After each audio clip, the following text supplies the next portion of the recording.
네, 오늘 우리에게 주시는 하나님 말씀 신약 성경 누가복음 15장의 말씀입니다.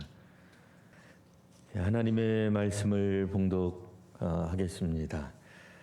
모든 세리와 죄인들이 말씀을 들으러 가까이 나아오니 바리새인과 서기관들이 수군거려 이르되 이 사람이 죄인을 영접하고 음식을 같이 먹는다 하더라.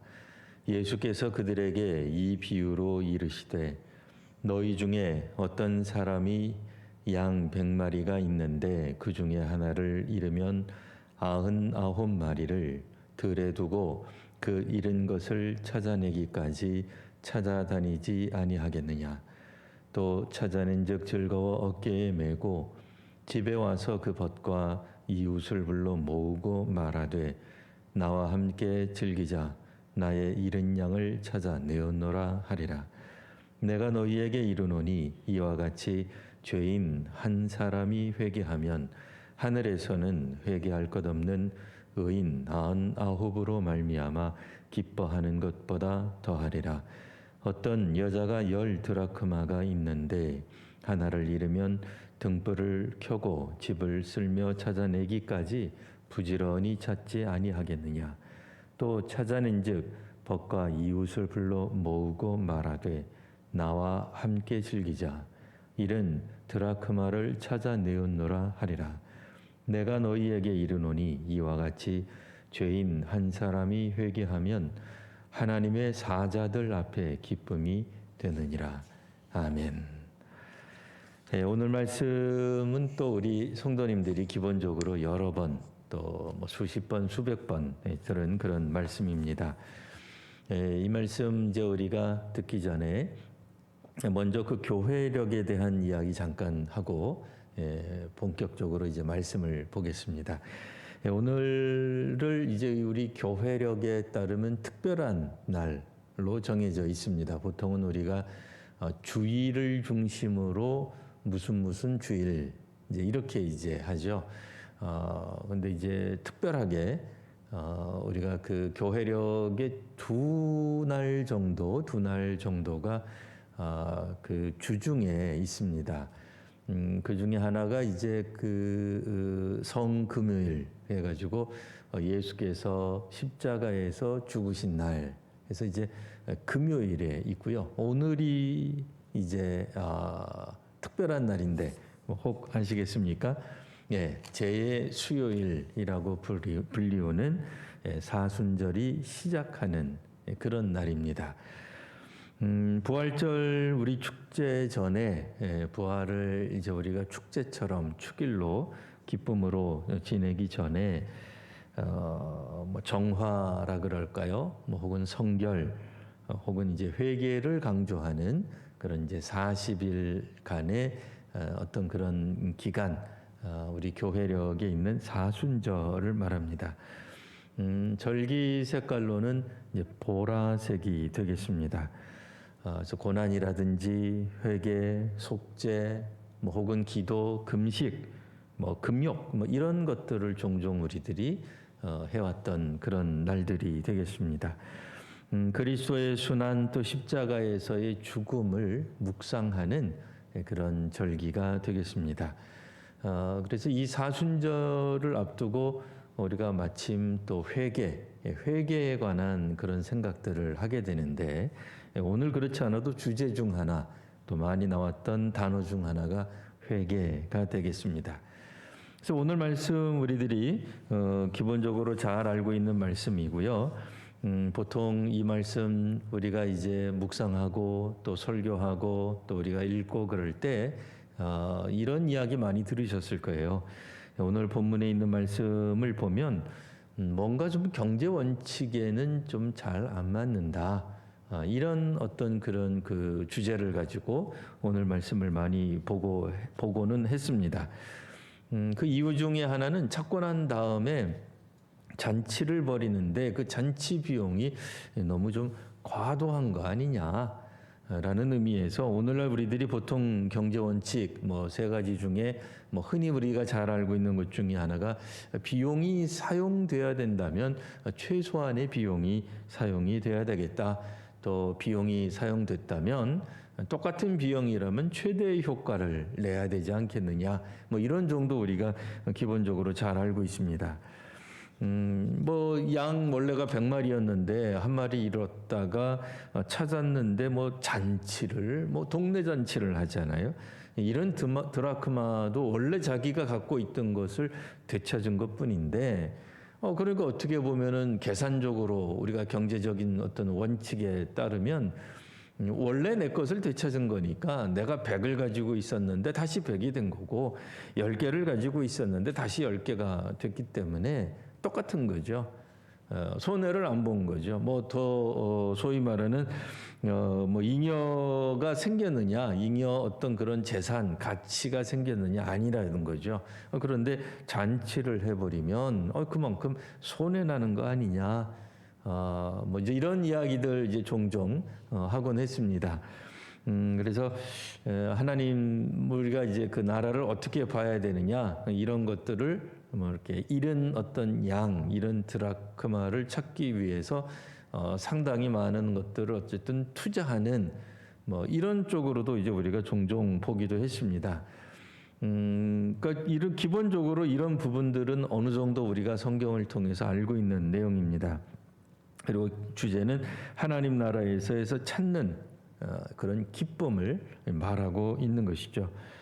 다만 이제 우리가 오늘 본문 다음에 읽게 되는 그 탕자 돌아온 둘째 아들 이야기할 때는 여기서는 이제 그 잔치나 규모가 크고 잔치를 벌인 것이 초점이 아니라 형이 나한테는 해준 어떤 잔치가 하나도 없는데 탕자라고 우리가 생각될 수 있는 이 둘째, 그러니까 자기의 동생이죠. 동생이 돌아왔더니 잔치를 아주 벌인다 이거예요. 규모도 뭐 상당하고 잔치를 한다는 것 자체가 기분 나빠해서 그 잔치에 들어가지 않는 이런 모습을 보여주고 있죠.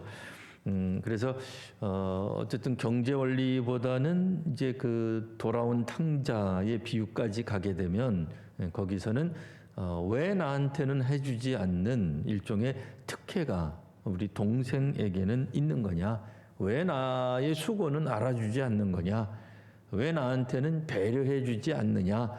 이런 부분으로 분명히 조금 초점이 바뀌어져 있습니다. 그래서 제가 볼 때는 이제 어떤 경제적 원리에 따른 어떤 하나님의 어떤 수고, 우리가 하나님 나라를 위해 더 어떤 것들을 열심히 해야 된다라기보다는 오늘 본문은 천국에서 하나님 나라에서 갖는 기쁨이 과연 무엇인가, 어떤 것을 하나님 나라에서는 더욱더 기뻐하는가, 이 부분에 초점이 있다라고 이제 보여집니다. 오늘 이제 우리가 이제 많이 보게 된 이 잃은 양 잠깐 이제 또 살펴보면은요. 잃은 양을 하게 되면 이제 잃은 드라크마나 잃은 아들 이제 다 동일하게 해석이 될 것 같습니다. 잃은 양과 이제 잃지 않은 양이 이제 대조가 되고 있죠. 뭐 잃지 않은 양이 누구죠? 의인입니다. 회개할 필요가 없는 사람들이죠. 잃지 않은 양, 어디 집 나가지 않은 거죠. 주인이 그대로 소유하고 있고 주인 말 잘 듣고 있는 겁니다. 주인의 명령에 따라서 일사불란하게 움직이는 오늘 본문 안에서 표현되건대 예수께서 그 비유를 설명하실 때 회개할 것 없는 의인이다 이렇게 말씀하셨어요. 사실은 누구예요? 오늘 본문 안에서는 투덜거리는 바리새인 율법학자를 말합니다. 뭐 정말로 문자 그대로 회개할 것 없는 깨끗한 온전한 의인이라기보다는 오늘 본문 안에서 1절 2절 보시면 모든 세리와 죄인들이 말씀을 들으러 가까이 옵니다. 예수님 가까이 갑니다. 이 모습이 2절 보시면 바리새인과 서기관들 율법학자들이 볼 때는 굉장히 불쾌한 거예요. 기분 나쁜 거예요. 꼴사나운 모습이다라는 얘기입니다. 비위 이상한 거죠. 결국 이들을 향해서 예수께서 하신 말씀이 이 세 가지 비유가 되는 거예요. 어쨌든 3절에서 7절까지 나와 있는 그 비유, 소위 말하는 잃은 양을 되찾는 비유에서 7절 보시면 내가 너희에게 이르노니 이와 같이 죄인 한 사람이 회개하면 하늘에서는 회개할 것 없는 의인 99으로 말미암아 기뻐하는 것보다 더한다. 그러니까 잃지 않은 양들은 회개할 것 없는 의인. 그러니까 오늘 본문 안에서는 바리새인과 서기관들이다라고 말할 수 있습니다. 그럼 잃은 양은 예수님의 비유에 대한 설명에 따르면 회개하는 죄인이 됩니다. 잃은 양은 죄인입니다. 오늘 본문 안에서 실제 사건으로 일어났었을 때는 예수님의 말씀을 들으러 중요한 건 뭐예요? 가까이 오는 세리와 죄인들이 되겠습니다. 우리가 알고 있듯이 비유에서는 양의 주인, 목자가 양을 찾으러 다닙니다. 그래서 종종 우리가 이 성경 읽을 때 목자의 열정, 열심 이런 거를 강조하기도 했습니다. 저도 어느 정도는 일리가 있다고 생각합니다. 그래서 잃은 양 찾기 이런 것도 많이 나왔죠. 이를테면 교인 명단에는 있지만 출석하지 않는 분들, 이분들 우리가 열심으로 찾아내야 된다 이거예요. 그래서 구역별로 여전도의 남섬교회별로 이런 거 목표를 세우고 하기도 했습니다. 교회 잘 출석 안 하는 교인들 신방하고 방문하는 게 잘못됐다는 게 아니고요. 그 사역을 표현할 때 잃은 양 찾기라고 하고 그 잃은 양 찾기가 오늘 본문을 겨냥해서 했다라고 할 때 우리가 한번 생각해 볼 게 있습니다. 물론 이제 오늘 본문에서도 보면 이 목자가 양 주인으로 생각될 수 있는 이 목자가 이 잃은 양을 찾으려고 열심을 내는 장면이 나옵니다. 드라크마도 마찬가지죠. 잃은 동전을 찾기 위해서 주인이 열심 내는 장면이 나옵니다. 근데 잃은 아들에 대해서는 그런 건 안 나와요. 그러니까 그 잃은 아들을 위해서 동구밭에 나가서 끊임없이 기다리는 아버지의 모습이 나오기는 합니다만 잃은 양이나 잃은 동전에서처럼 열심을 내고 열정적으로 찾아다니는 그런 아버지 모습은 없죠. 도리어 뭐가 나와요? 오늘 본문 전체, 그러니까 그 실제, 비유와 실제가 있었잖아요. 오늘 본문 안에서도 그 실제적 사건은 세리들과 죄인들이 예수님의 말씀을 들으러 가까이 나오는 것, 그리고 그 모습을 보고 바리새인과 서기관들이 투덜거리고 불평하는 것, 이게 이제 실제 일어난, 현실에서 일어난 일이고, 양이나 동전이나 아들에 관한 얘기는 비유예요. 근데 물론 비유 속에서 그 목자나 혹은 이 돈 몰래 가지고 있던 사람이 열심으로 찾아내는 장면이 있기는 합니다만 현실에서 실제에서 일어나는 내용은 뭐냐? 열심 있는 사람은 예수님이라기보다 누구예요? 세리와 죄인들이에요. 하나님 말씀을 들으러 열심을 내서 말씀 공부하겠다고 예수님 곁으로 그것도 어떻게 가까이 이렇게 돼 있잖아요. 가까이 나아가는 사람들은 그러니까 열심을 지금 내고 있는 사람들은 물론 예수님도 열심으로 가르치시죠. 누구든 그렇지 않겠습니까? 학원 선생님이든 학교 선생님이든 설교하는 목회자든 보다도 훨씬 더 많은 사람들이 강사의 혹은 설교자의 이야기에 집중하고 고개를 끄덕거려주고 반응하고 우리식으로 말하면 아멘 한다든지 그러면 설교할 때 힘이 나죠. 아무도 안 오고 자기들끼리 얘기하고 자기들끼리 수근거리고 학원 숙제 따로 하고 있고 그러면 선생님이 얼마나 맥 빠지겠어요. 질문을 해도 학생이 그 선생님이 강의한 내용 안에서 탁 질문하면 좋은데 이거 엉뚱한 질문한다든지 그러면 맥이 확 풀리죠. 그러니까 오늘 성경에서는 예수님이 열심을 가지고 가르쳤더니 그 결과에 따라서 수많은 사람들이 왔다라기보다는 그렇죠. 예수님이 잃은 양을 정말로 막 찾아다녔더니 그 잃은 양들이 지금 예수님께 꾸역꾸역 이렇게 몰려왔다. 그런 내용이라기보다는 그냥 일상적으로 예수님 지금 사역하고 계시는데 의외로 많은 세리들과 죄인들이 예수님의 말, 이게 얼마나 부끄럽고 수치스러운 사람들이에요. 당시의 세리들이라는 사람들이요. 그리고 실제로 오늘 본문 안에서는 그 세리와 죄인들을 꼴보기 싫어하는 사람에 관한 이야기가 나와 있는 거예요. 그러니까 1절은 예수님의 말씀을 가까이서 듣고자 열심내는 사람들, 2절은 그 모습을 보고는 꼴사나워하는 아주 그 싫어하는 그 사람들을, 그 세리와 죄인들을 싫어하는, 물론 이제 예수님도 마찬가지 포함이 됩니다. 그래서 그들이 한 말을 직접 보면 이 사람이 죄인을 영접하고 음식을 같이 먹는다. 뭐 예수님에 대한 비난도 되고 또 죄인들에 대한 비난도 되는 거죠. 또 오늘 본문 안에서 우리가 읽을 때 그 보통 이런 본문을 통해서 결론을 이렇게 우리가 이렇게 내린 경우들이 왕왕 있었습니다.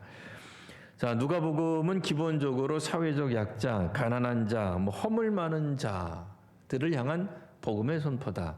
그래서 오늘 본문을 통해서도 결론을 사회적 약자나 궁핍한 자, 또 허물이 많은 죄인들을 교회가 또 신앙 공동체가 그들을 받아들이고 또 그들을 향해서 복음을 전해야 된다라는 말로 보통 결론을 내리고도 했습니다.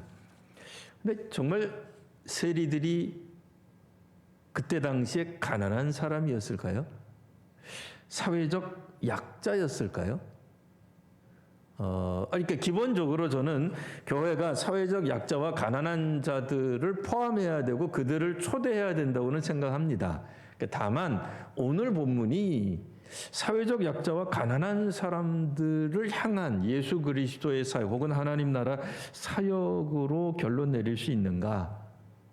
너무나 쉽게 혹은 그냥 흔히 그려왔듯이 그거는 한번 생각해 봐야 됩니다. 왜냐하면 당시의 세리가 가난하다라고 보기에는 여러 성경적 증거들이 그 가난하다라기보다는 오히려 부자였다고 얘기를 하고 있죠.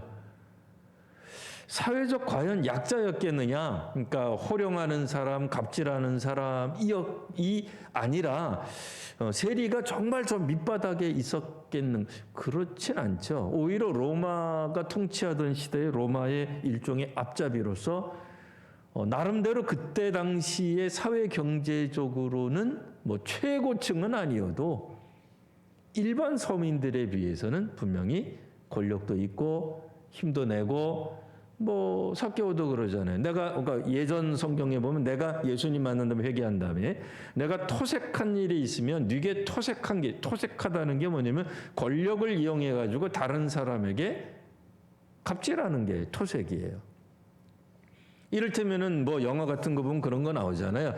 뭐 어떤 형사가 이제 그 감옥에서 나온 어떤 그런 사람이 사회 속에서 잘 살기 위해서 뭐 이렇게 행상을 꾸립니다. 뭐 혹은 뭐 과일 가게를 해요. 그러면 못된 형사는 가서 뭐래요? 과일 그냥 막 먹잖아요. 뭐 사각 막 먹잖아요. 몇 개씩 싸가지고 가면서 돈 하나 안 내고 그냥 가버리잖아요. 그게 토색하는 거예요.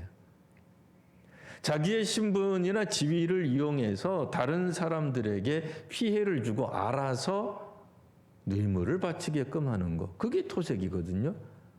근데 삭개오가 토색했잖아요. 세리가 토색했잖아요. 뭐예요? 힘이 있는 거예요. 사회적 약자일까? 물론 큰 의미에서 이제 민족의 배신자일 수는 있지만 그게 과연 약자의 모습일까? 그거는 아니에요. 자, 그러면 다시 한번 우리가 생각해 보면 오늘날 시각으로 볼 때 세리는 누구일까? 뭐 그때도 마찬가지지만 기본적으로 예수님 시대도 마찬가지지만 반역사적 인물들이에요. 그러니까 역사에 반하는, 역사를 거슬러가는 또 반민족적인 행동을 하는 사람들이에요. 그런 사람들이 세리였다라고 할 때 글쎄요, 오늘날 어떤 시각입니다만 어떤 시각으로 보면 세리는 오늘날 누가 되겠습니까? 뭐 이 시대적 관점에서 보면 뭐 친일이나 친미적 성향 가진 정치인이나 뭐 학자나 뭐 대중예술인이나 뭐 이런 사람들 아니겠어요? 오늘날 우리들의 시각으로 보자면, 현대적 시각으로 보자면, 물론 뭐 어떤 사람들이 볼 때는 우리나라 역대 대통령 중에 두 사람이나 교회 장로였죠. 그래서 그분들이 교회에 혹은 기독교에 그다지 좋은 영향을 못 끼쳤다. 반민족적인 거죠. 그분들이 또 반종교적인 거죠. 그러니까 기독교 입장에서 오히려 교회의 기독교의 선교의 장애 요소로 역할했던 사람들, 그게 이제 셀인 거죠. 뭐 최근에 뭐 예를 들어서 우리가 뭐 출감한 어떤 사람이 성경을 들고 나왔단 말이에요. 근데 사회적으로 굉장히 지탄받는 사람인데 성경을 들고 나온 거예요. 뭐 그리고서는 뭐 얼마 안 있다가 갑자기 목사가 됐다든지. 뭐 혹은 방역 지침, 그러니까 정부의 방역 지침을 뭐 따르지 않아서 기독교를 사회적으로 비난받게 하는 그런 교인들, 교회들이 있잖아요. 이런 사람들이 성경에 나타나는 세리들 그리고 죄인들로 볼 수 있겠다 하는 겁니다. 당시에 유대 사람들, 그 종교적 지도자들이 볼 때 이렇게 반역사적이거나 반민족적이고 반종교적인 인물들이 세리와 죄인들이었죠. 그럼 이게 나쁜 건 아니에요. 이는 당시에는 상식이었죠. 상식이에요. 그 공통된 의식이고 오늘날 표현으로는 여론이라고 말할 수 있습니다. 자, 그러니 이런 사람들에 대해서 이게 이른 양이라는 거예요. 이런 사람들이 이른 양. 그러니까 오늘 우리들이 이 이른 양을 누구로 봐야 되는가? 뭐 그렇다고 해서 저는 친일하자, 뭐 친미하자, 뭐 혹은 성경을 이제 뭐 감옥에서 나오면서 가지고 오면 안 된다. 그런 얘기는 아닙니다. 그러나 오늘날 우리들의 시각으로 볼 때도 분명히 기독교에 먹칠하는 인물들이 있어요. 왜 없겠어요? 있어요. 저 사람들 때문에 선교가 되지 않고 저 사람들은 왜 저렇게 반역사적이고 반민주적인 반민족적인 행동을 할까? 왜 정부 시책에 저렇게 반대하며 기독교가 사회적으로 욕을 먹는데 앞장서고 있을까? 하는 생각들이 드는 거죠. 그게 누구겠어요? 예수님 당시의 세리들이죠. 로마의 앞잡이잖아요. 권력을 쥐고 있는 거죠. 반민족적인, 반역사적인, 또 유대인 입장에서 보더라도 반종교적인 행동을 하는 사람들. 그들이 이른 양이 될 겁니다. 그러니 이른 양을 찾는다라고 할 때에 단지 교회 출석 정도 안 하는 그런 정도보다는 좀 더 심각한 표현이 되는 거죠. 그리고 단순히 사회적 약자나 가난한 자라기보다는 오히려 이 시대 가운데 반민족적인 입장을 취해서 이득을 취하고 또 부자로 살아가면서 그러면서도 종교적이지도 못한 우리 유대인, 그러니까 당시 사람들, 우리 유대인들이 생각할 때 부끄러운 그런 인물들이죠. 근데 그런 인물들이 당시에 이제 뜨는 이제 어떤 그 스타죠. 종교적 인물이죠. 이분에 대해서는 많은 사람들이 공감하는 거예요. 그게 누구예요? 이 나사렛 예수죠. 근데 이 나사렛 예수 옆에 가까이 들어가는 꼴을 보니 속이 뒤집히는 겁니다. 우리도 그렇지 않겠어요? 아니 뭐 친일했다, 뭐 혹은 뭐 친미했다, 돈을 어떻게 했다, 그리고 뭐 갑질도 한다, 뭐 부자다. 그런데 그들이 구원도 받겠다고 교회도 다닌다. 그럼 막 속이 뒤집히잖아요. 뭐 저런 사람들이 있나? 근데 그런 사람들이 예수님 옆에 지금 나온 거예요. 예수님이 그분들을 일부러 찾아다녔다고 보긴 어려워요. 근데 문제는 뭐겠어요? 오시는 걸 막지 않은 거예요. 그들이 오는 거를 막지 않아요. 자, 잃지 않은 양은 누구라고 그랬죠? 잃지 않은 양은 회개할 것이 없는 의인이다. 우리 한번 생각해 봐야죠. 그럼 이거 문자 그대로 그거냐? 비유 설명할 때 그렇게 말씀하셨어요. 회개할 것 하나도 없는 의인이다. 이게 정말 그렇다는 건가? 아니면 그들 스스로, 누구예요? 바리새인들과 서기관들 스스로 그렇게 생각한다는 거냐 이거예요.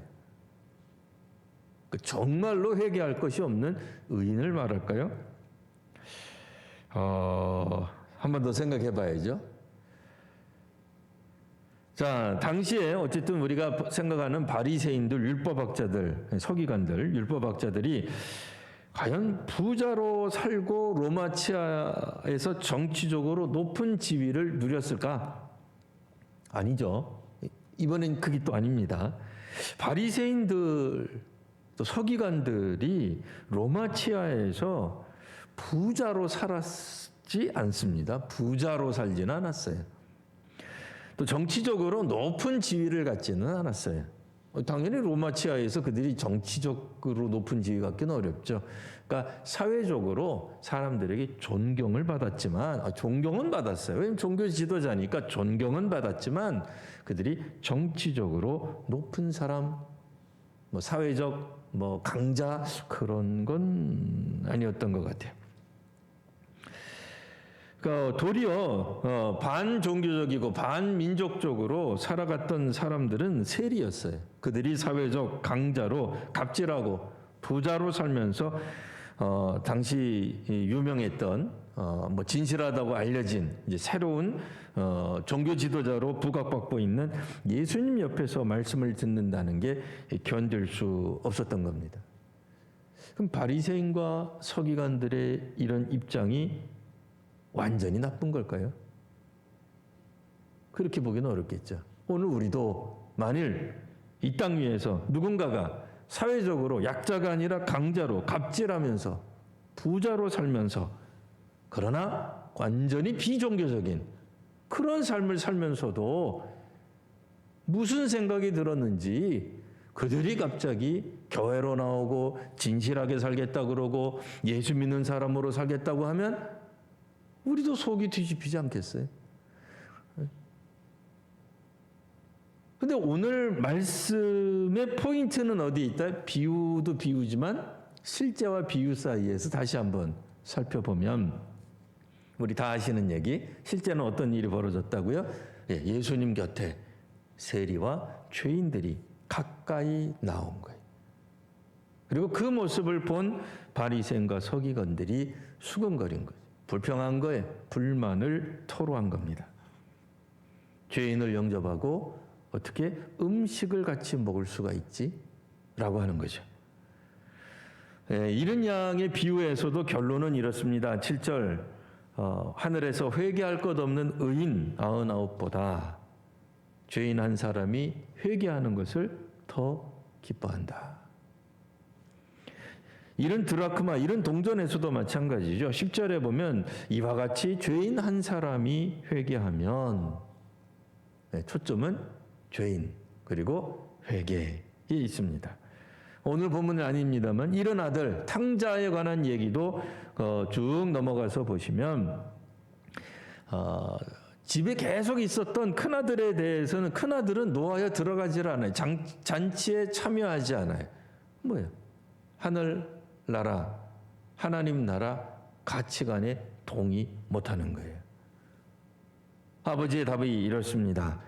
자, 내 동생은 죽었다가 살아났으므로 잃었다가 얻었기로 즐거워하고 기뻐하는 것이 마땅하다. 그러니까 회개에 초점이 있는 겁니다. 우리가 생각할 때 그들이, 그러니까 세리가 정말로 반민족적이 아니었네. 반민족적으로 살아갔던 사람이에요.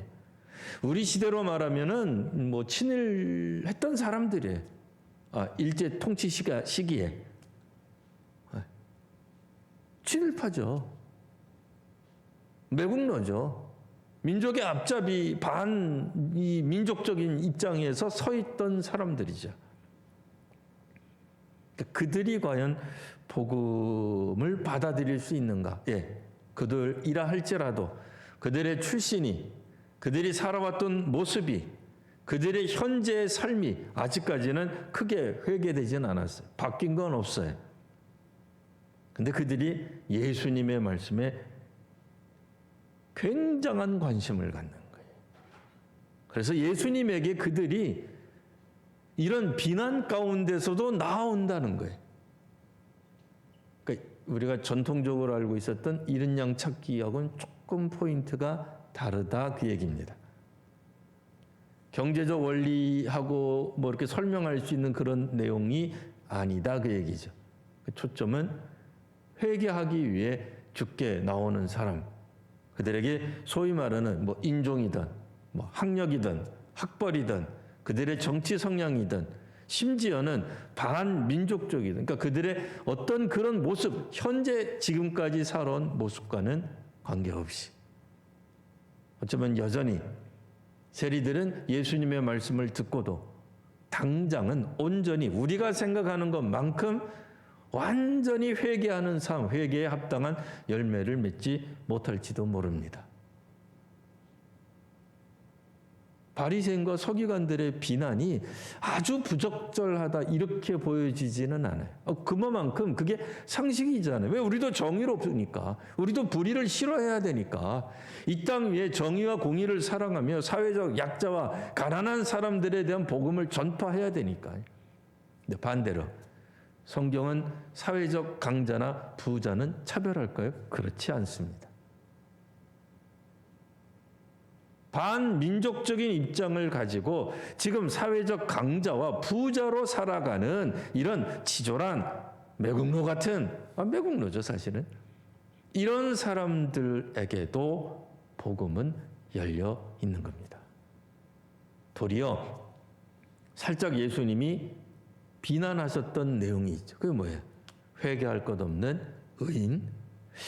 이 말 뭐 오늘 본문의 초점은 아니니까 뭐 나중에 또 한번 살펴보겠습니다만 이 예수님이 정말로 바리새인과 서기관들을 그래 너희들은 회개할 것 하나도 없는 의인이야. 지금 당장 죽어도 너희들은 하나님 나라 천국 잔치 들어갈 거야. 라고 칭찬하시는 걸까요? 뭐 이게 뭐 강한 초점은 아니니까 일단은 접어두고 어쨌든 오늘 본문에 중요한 성경 읽기 초점은 죄인들의 회개에 있다고 하는 것입니다. 때로는 우리가 살아감에 있어서 완벽할 수 없을 수도 있습니다. 그러나 이렇게 예수님의 말씀을 정말 사모하는 마음, 그러니까 하나님도 이런 사람들에 대한 어떤 간절함 또 열정, 열심이 없다는 게 아닙니다. 그러나 훨씬 더 중요한 포인트는 뭐겠어요? 이런 아들에게서 나오듯이 그가 돌아오는 거예요. 그가 돌아오겠다고 결심하는 거예요. 내가 이렇게 살아서는 안 되겠구나. 물론 동조는 스스로 돌아올 수가 없어요.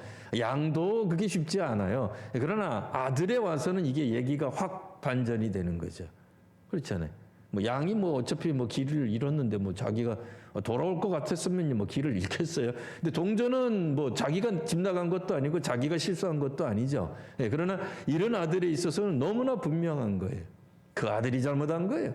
그 아들이 잘못된 선택을 하는 거예요. 황당한 선택을 한 거예요. 그런데 문제는 뭐예요? 그가 돌아오기 시작하더라 그 얘기. 굉장히 중요한 거지. 예수님 그 말씀을 결국은 하셨다라고 볼 수 있습니다. 세 가지 비유, 오늘은 이제 본문에서 이제 두 가지 비유만 읽었습니다만 세 가지 비유를 통해서 누가복음에서는 이처럼 돌아오는 죄인, 회개하는 죄인, 회개함으로 예수님의 말씀을 가까이 들으러 나오는 이 모습에 주님이 높은 점수를 주고 계시는 겁니다.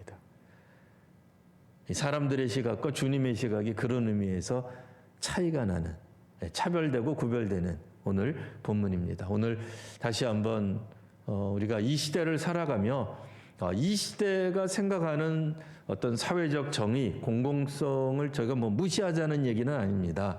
뭐 갑질해도 되고 뭐 터무니없이 부자로 사는 것이 그런 쪽이 아니라 과연 그런 사람들에 대해서 우리가 오늘 누가복음은 그냥 사회적 약자나 가난한 사람을 향한 복음이다. 그렇게 단순히 모든 본문을 다 그렇게 해석할 수 있는가?